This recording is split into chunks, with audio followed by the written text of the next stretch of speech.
de restringir las visas para estas personas que están vinculadas a ese programa de trabajadores cubanos que como... Porque esto no es solamente un hecho que violó derechos humanos, le significó a las personas involucradas, a los partidos políticos, a las organizaciones paraestatales y estatales, ingentes ingresos financieros. Ahí hay gente que todavía trabaja para el régimen de Cuba y el régimen de Venezuela. Te pregunto esto porque hemos recibido muchas informaciones, muchas inquietudes y muchas preocupaciones. Porque sin Cuba, como venezolana tú lo sabes, el régimen en Caracas tendría escasísimas posibilidades de sobrevivencia. Sin Cuba, el régimen en Managua tendría escasísimas posibilidades de sobrevivencia. Sin Cuba, los... Hola amigos, bienvenidos a esta nueva emisión de Sin Filtros. Hoy vamos a hablar sobre la decisión del gobierno de los Estados Unidos de restringir las visas para algunas personas que están relacionadas con el programa de trabajadores cubanos, y esto incluye a muchos otros países. Vamos a conocer detalles sobre esta decisión que acaba de tomar el gobierno de los Estados Unidos y que ha sido informada por el secretario de Estado Marco Rubio. ¿Cuáles son las consecuencias? ¿A quién le pega esta decisión? Hay algunos por allí venezolanos metidos con este tipo de visas. Todo esto lo vamos a ver con el doctor Hugo Achá, y antes de darle la bienvenida quiero saludar a toda la gente que hasta ahora se une a nuestras diversas plataformas. Un saludo muy especial a todos nuestros amigos de España, bienvenidos todos, al igual que los que forman parte de nuestra cuenta de patreon.com/Venezuela Política, Realidades Sin Filtros. Si ustedes todavía no se han suscrito, por favor los invito para que lo hagan. Igualmente quiero invitarlos para que se integren a nuestra comunidad de Sin Filtros y Sin Censura en YouTube. Por favor, suscríbanse y activen la campanita de las notificaciones. Y si les gusta nuestro trabajo, compartan nuestros contenidos a través de sus redes sociales, de WhatsApp y de todos sus contactos. Vamos a darle la bienvenida ahora sí al doctor Hugo Achá. Muchas gracias, Hugo, por estar con nosotros una vez más. Querida Maybord, es siempre un placer estar en este espacio que, como tú siempre lo reiteras, también es mío, y estamos a tus completas órdenes. Quisiera que nos explicaras la decisión del Departamento de Estado de restringir las visas para estas personas que están vinculadas a ese programa de trabajadores cubanos que, como la Fundación lo ha planteado y lo ha hecho en muchos foros, representa más que un programa de trabajo, un sistema de esclavitud. Sí, se toca el tema de las misiones cubanas. Sé que han ustedes trabajado muchísimo sobre este tema y quisiera que le explicaras a la audiencia qué consecuencias trae, quiénes son los que van a ser prácticamente a los que se les va a poner esa restricción. Bueno, querida Maybord, si me permites, yo creo que esta es una medida trascendental en la lucha, no solamente en la defensa de los derechos humanos, no solamente en la lucha contra la trata y tráfico de personas, no solamente en la lucha contra el trabajo forzado, no solamente en la lucha con respecto a la libertad y a la posibilidad de una Cuba libre y democrática.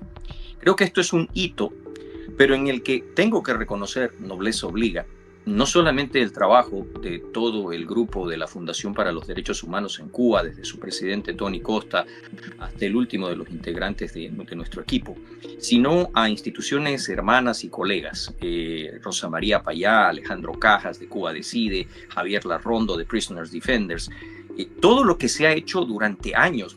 May, tú nos has acompañado a cada paso en esta senda, y creo que vuelvo a reiterar, es un hito histórico. ¿Por qué? Fundamentalmente porque, como lo dice, esta es una expansión de las políticas de visado y se va acercando a conceptos que hemos dialogado contigo. Y tengo la esperanza de que en el futuro también incluya responsabilidades y posibilidades de resarcimiento en el marco civil. ¿Por qué? Dentro de esta norma no solamente se sanciona a los jerarcas del régimen que participaron o participen en este tipo de actividades, en este tipo de esquemas que el reporte en trata y tráfico de personas, el Trafficking in Persons Report del Departamento de Estado, ya venía reconociendo hace casi 4 años, sino por el hecho fundamental, y esto es esencial de leer en este documento, incluye también a funcionarios públicos, funcionarios de gobierno de otros países que también hubieran participado o participen en estos hechos. Aquí es una cuestión de historia, aquí no es una cuestión de que estás aprovechando esto para hacer política. No, querida May, yo quisiera saber, a partir de la aplicación, y esta es una pregunta sana, porque aquí también debo reconocer la labor denodada de representantes como el señor Mario Díaz-Balart, con respecto a la construcción conceptual de esto que el secretario Marco Rubio lleva a la práctica bajo la administración del presidente Trump. ¿Qué va a suceder con Claudia Sheinbaum? Claudia Sheinbaum participa desde, tú recordarás, más de 3 años atrás contigo, fuimos parte del equipo que desnudó la existencia de los famosos acuerdos de la iniciativa COAPA, de todo lo que llevaba a los médicos cubanos en condición de esclavitud a México, que inicialmente el gobierno de México negó rotundamente, presidente en ese entonces, Andrés Manuel López Obrador, y que después fue admitiendo. ¿Por qué es relevante? La semana pasada la señora Sheinbaum le da la bienvenida, si no me equivoco en el número, son 179 nuevos galenos, y alude a que esta es una cuestión necesaria para el sistema de salud pública mexicano, una falsedad desde el punto de vista conceptual y técnico. Pero además tendríamos que saber qué va a pasar, por ejemplo, con el señor Zoe Robledo, hoy día alto jerarca del gobierno de la señora Sheinbaum y en su momento funcionario en los acuerdos que terminaron desnudando la trama a donde el gobierno de la Ciudad de México y el gobierno federal estaban involucrados hasta la médula en algo que es trata y tráfico de personas. Y recuerda, querida May, también viola el Tratado de Libre Comercio entre Canadá, México y los Estados Unidos. ¿Qué va a pasar con todos los funcionarios de PDVSA que facilitaron lo que se denomina el acuerdo de barrio adentro? ¿Qué va a pasar con los funcionarios que estuvieron en el régimen y que hoy no están, flamantes opositores, que también tuvieron participación en este esquema? Desde la recepción, desde la permisividad para admitir a seres humanos a los cuales se los privaba de sus documentos de identidad, de sus pasaportes, de sus credenciales académicas. ¿Qué va a pasar con los funcionarios del gobierno, por ejemplo, uruguayo?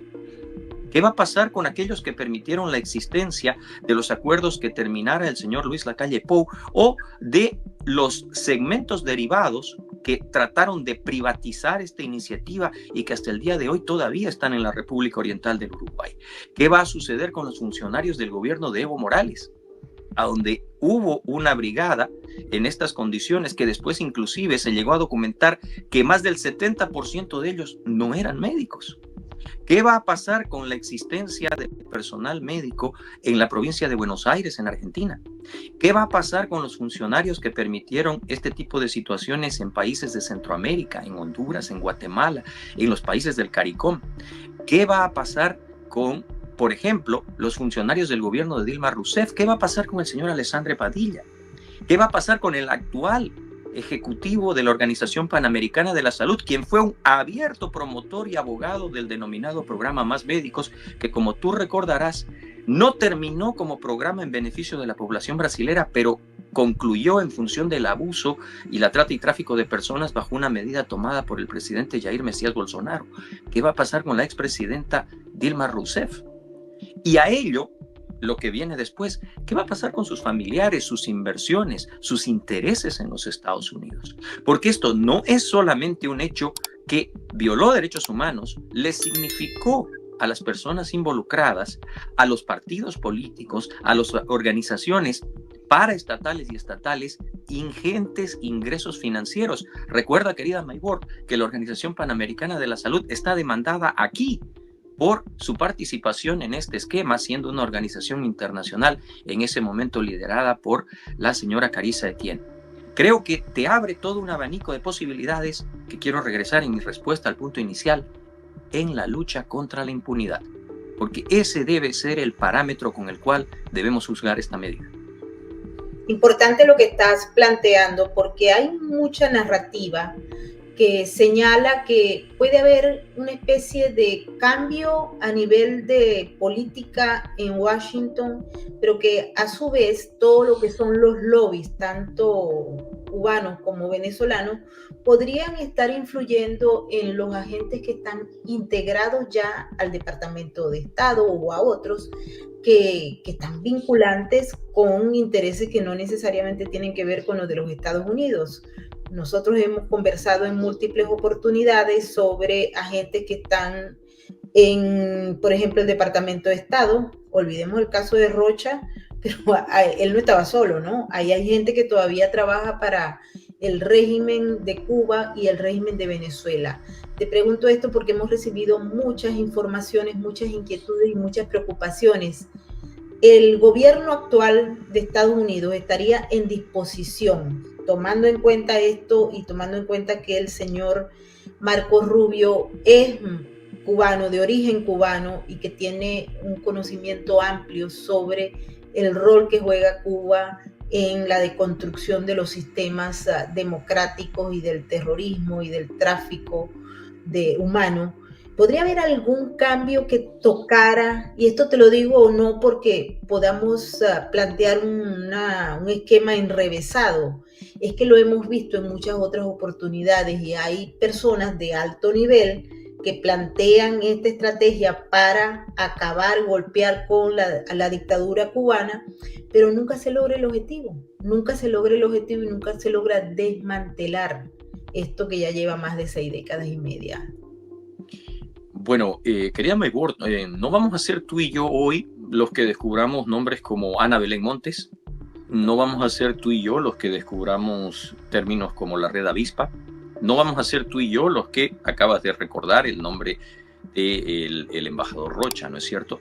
Pero está claro de que hay una red muy efectiva, muy bien posicionada en los Estados Unidos, en el propio Washington, que va desde activos de generación de narrativas y opiniones, agentes de influencia y agentes de inteligencia del régimen que se mueven en la comunidad en el exilio, que se mueven en los círculos de gobierno, que se mueven apoyados en ingentes recursos generados por la participación del régimen en actividades ilícitas y que pueden comprar opiniones y conciencias. Esas son situaciones claramente establecidas. ¿Cuántas veces, querida Maybord, a ti, a mí, se nos ha intentado defenestrar? Hemos sido sujetos de operaciones de asesinato de reputación, se ha querido inclusive arrojar sombras de dudas sobre nuestros trabajos de investigación, de documentación, inclusive de advocacy a nivel internacional. Creo que esto es parte de algo con lo que debemos lidiar los que estamos involucrados en buscar la libertad de Cuba, la libertad de Venezuela y, por añadidura, yo no lo voy a negar como boliviano de origen, también la libertad de mi patria. Porque sin Cuba, como venezolana tú lo sabes, el régimen en Caracas tendría escasísimas posibilidades de sobrevivencia. Sin Cuba, el régimen en Managua tendría escasísimas posibilidades de sobrevivencia. Sin Cuba, los iraníes, sus proxies, Hamas, Hezbollah, los intereses rusos y chinos en la región, la posibilidad de penetración hoy día ampliamente discutida de la Organización de Estados Americanos a través del candidato del Surinam, no serían posibles. Entonces, creo que tienes toda la razón. Hay un entramado que ha penetrado profundamente las estructuras de los cubanos por el tiempo, de los venezolanos, como tú lo has visto, a través de, reitero el término, ingentes capacidades financieras, y de que se opone a esto. ¿A dónde creo yo que está el gran diferencial? El gran diferencial se da en el estado de Texas. En el estado de Texas, si tú te fijas, hay un reciente evento del secretario de Agricultura que ha replicado el gobernador del estado, a donde por primera vez un ciudadano americano que desarrollaba actividades de agricultura en ambos países muere en las cercanías de Brownville, Texas, del lado mexicano de la frontera, pero casi en el borde, por un artefacto explosivo improvisado plantado por los carteles. Esto casi en simultáneo acompaña la difusión de imágenes de miembros de los carteles disparando contra un helicóptero de la Guardia Fronteriza, abiertamente. Y hay algo que yo he dicho públicamente, tú lo tienes documentado. Yo he saludado de manera entusiasta el cambio fundamental que es la orden ejecutiva del presidente de los Estados Unidos para tornar a las organizaciones del crimen organizado y gobiernos que se beneficien de los ciclos ilícitos en organizaciones terroristas. Pero lo hemos dialogado, querida Maybord. Esto también implica que reconozcamos que la guerra viene a nosotros. Porque lo que veíamos a través de una pantalla de televisión y era un potencial evento, pero lejano, por las capacidades del gobierno norteamericano, ahora es muy cercano. Los carteles, el Tren de Aragua, las maras, las organizaciones derivadas del Cartel de los Soles, la manera en la que estos han facilitado la penetración de agentes de influencia extranjera y operativos altamente entrenados. Tienen mucha más capacidad operativa, financiera y un entramado de apoyo dentro de Estados Unidos que cualquiera de las organizaciones terroristas del pasado. Como una equivalencia, en términos de números, en términos de capacidades económicas, en términos de medios a su disposición, son superiores a lo que en su momento fuera el califato islámico. Y no están allá en Siria o el Levante, están aquí, ahora con la muerte de este ciudadano en las cercanías de Brownsville, Texas, básicamente en el umbral de los Estados Unidos de Norteamérica. Y ahí es a donde yo creo que también va lo que contiene en concepto el efecto de esta restricción de visas y la ampliación de conceptos que va desarrollando la administración Trump. ¿Crees que puede haber alguna ampliación de este tipo de restricciones, por ejemplo, en la Comunidad Europea, para poderle cerrar el paso a todos estos programas que a todas luces benefician el bolsillo del régimen cubano? May, yo soy cautelosamente optimista. Estuviste conmigo en Washington, D.C., tuviste la oportunidad, estuvimos sentados en las mismas mesas, los mismos círculos. El sentir de parlamentarios, ya no solamente de Lituania, que tú sabes ha tenido una resistencia heroica al famoso PDCA, el Tratado de Libre Comercio entre Cuba y la Unión Europea, pero hoy día ya Polonia, Rumania, hoy día ya la República Checa, Suecia, no solamente piden la revisión, piden el abandono y en casos de estados individuales están dispuestos a la denuncia como tú ya sabes, querida May, en Derecho Internacional Público, es rechazar los términos y salirse de un tratado. Y nos dan una oportunidad porque el lenguaje, ojo, hay un informe ya en la Comisión de Derechos Humanos aprobado que señala a las misiones médicas como trata y tráfico de personas, y estoy hablando de Bruselas, ya no estoy hablando de Washington. Entonces yo soy cautelosamente optimista. Creo que otra vez este trabajo de la Fundación para los Derechos Humanos en Cuba, Foundation for Human Rights in Cuba, por sus siglas en inglés, de Cuba Decide, de Prisoners Defenders, ha calado, y de la mano de periodistas, de investigadores como tú, como Mario Pentón, como gente que ha seguido, ha impulsado, de miembros de congresos, y no quiero pecar de olvidos, no es cierto, pero sería injusto no nombrar a Immanuel Zingeris, sería injusto no nombrar a Zigimantas Pavilioni, sería injusto no nombrar a Arik Mularchik, ¿no? Sería injusto no nombrar a Michal Kaminsky, sería injusto no nombrar a María Elvira Salazar, Mario Díaz Balart, el propio senador, hoy día secretario de Estado Marco Rubio, Rick Scott, Ted Cruz. Mira, creo que se ha hecho una labor tan grande que reitero ese mesurado optimismo que tengo hoy de que podamos llegar a efectos que ya han demostrado que cuando alteramos los ciclos de la logística financiera, los autoritarismos sufren y abrimos las posibilidades para su caída y para la transición a la democracia. Y eso es lo que esperamos todos en Cuba, porque realmente ha pasado mucho tiempo y hay que entender que en el marco de la región Cuba es la cabeza de la hiedra y esa hay que eliminarla, no solamente para liberar al pueblo cubano, Hugo, sino para liberar a Venezuela, Nicaragua y el resto de los países que han sido tocados de manera directa por ese modelo tan perverso. Por cierto que en Caracas, quiero informarles, hay un movimiento en estos momentos que no sabemos qué hay detrás, aunque lo imaginamos, en el que se están enviando agentes directos del régimen para conversar en Cuba unas operaciones que, repito, no tenemos idea a lo que venga, pero sí podemos identificar porque hay unos cambios sustanciales en el modelo en Venezuela desde el punto de vista no solamente de la estructura de la Constitución, del modelo territorial, de la creación y ampliación de todo lo que son las minicélulas comunales, etcétera. Y allí Cuba tiene mucho que hacer y mucho que decir de acuerdo a los mismos funcionarios del régimen. Si no se elimina la cabeza, pues los óvulos van a quedar vivos, Hugo.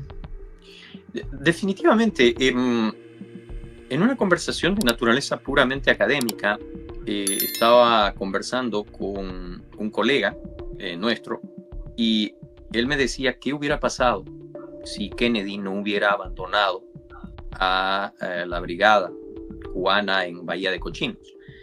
Y te aseguro, querida Maybor, que la respuesta fue espontánea. Probablemente nos hubiéramos ahorrado millones de vidas, mucho sufrimiento, y tendríamos un continente totalmente diferente. Porque es hora de desmontar mitos, querida Maybor. Antes de la revolución, Cuba tenía un índice de desarrollo humano superior al 90% de los Estados Unidos. Antes de la revolución, Cuba prácticamente había erradicado el analfabetismo. Antes de la revolución, Cuba había construido el sistema de salud del que después se jactó Fidel. Antes de la revolución, Cuba tenía adelantos tecnológicos que la gran mayoría de Estados Unidos y Europa todavía no había alcanzado. El resultado del comunismo ha sido hambre, miseria, depauperación, violencia, represión. Y ese modelo, primero a caballo de la confrontación ideológica de los grandes bloques en la Guerra Fría, le trajo a América Latina lo peor de lo peor. Tanto de que a esa Venecia de América, a esa patria del Libertador, a esa patria tuya, querida Maybor, la convirtió del país que recibía inmigrantes y del cual nadie se quería ir, en la mayor tragedia desde el punto de vista de desplazados, refugiados, asilados y gente carente de absolutamente toda esperanza, huyendo de la violencia, la represión y la muerte que se genera desde La Habana. Entonces, creo que no es una exageración, está documentada. Hay un documento que en algún momento lo compartimos contigo, querida Maybor, que demuestra, cuando se habla del intervencionismo imperialista de los Estados Unidos, que no ha habido país en este hemisferio que haya intervenido más en asuntos, no solamente en este continente, sino también allende los mares. Podemos nombrar rápidamente la injerencia que ha tenido Cuba en Angola, en Mozambique, la que tiene en Sudáfrica, la que tuvo en Eritrea, en Etiopía, en fin. Y ni vamos a iniciar en este momento, porque nos quedaríamos horas, de la participación que tiene en los ciclos del narcotráfico, el lavado de activos y la triangulación de recursos. Entonces, claramente Cuba es, para mal, una usina constante, eficiente, muy, muy, muy eficaz en su accionar, que ha permitido toda esta tragedia en el continente y, reitero, también allende los mares. Así es. Hugo, quiero agradecerte por haber estado con nosotros en Sin Filtros una vez más. Querida Maybor, es siempre un placer, a tus órdenes. Igualmente, quiero agradecerle a toda la gente que nos ha acompañado en esta emisión sobre Cuba, sobre las restricciones del visado a las personas que están directamente involucradas con estos programas perversos del régimen cubano que han conllevado a que exista esclavitud en pleno siglo XXI y que sea aceptado por gobiernos que se señalan democráticos. Nos vemos en la próxima emisión. Agradecidísima al grupo de moderadores que nos acompaña siempre en nuestro superchat, que repito, es el más inteligente de la red. Igualmente quiero reiterarles que se suscriban si les gusta nuestro contenido a nuestra cuenta de patreon.com/Venezuela Política, Realidades Sin Filtro, igualmente a nuestro canal en YouTube, y ustedes verán allí todo tipo de contenidos que tenemos analizando la geopolítica desde el punto de vista de expertos en la materia. Aquí en este canal no se vende humo, se venden realidades analizadas por expertos y con hechos y eventos que están ocurriendo en estos momentos. Ahora nos vamos con el mensaje de la RAD. Recuerden que juntos salvamos vidas. Su mirada no conoce de estadísticas. Aún así, millones de ellos padecen una cruda realidad. Su lealtad es inquebrantable, aunque no haya nadie con quien compartirla. La diferencia la haces tú. Adopta, esteriliza, colabora. Red de Apoyo Canino.